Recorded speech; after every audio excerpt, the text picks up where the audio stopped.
Igsuon, nakasulay ba ka anang suko kay ka ba? Dayon as in lagot jud kay ka.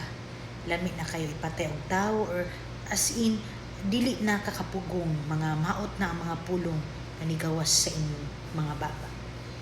Igsuon, labani ng tentasyon nga buhat sa yawa para mahimot ang daotan. Muna ni buhata adto sa imong kwarto, luhod, ampo. Pangayuas sa Ginoo nga mapuy-puy ug mawala ng kasuko nga pagbati nga naa sa imong kinabuhi karon. Ampo nga concentrate pagkahuman maya-maya okay na ka. Ug tinuod jud ay na nga kung mag-ampo lang jud ay ta, mapuy-puy jud ang kalagot.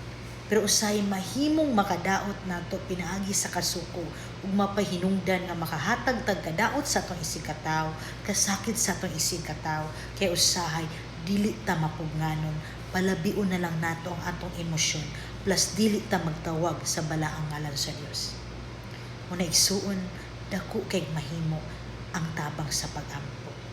So kini akong gisulti, dili ka makarelate niini kung dili nimo buhaton ni siya. Sulayi gani igsuon, iba makaingon ka ang akong gisulti tinuod. God bless.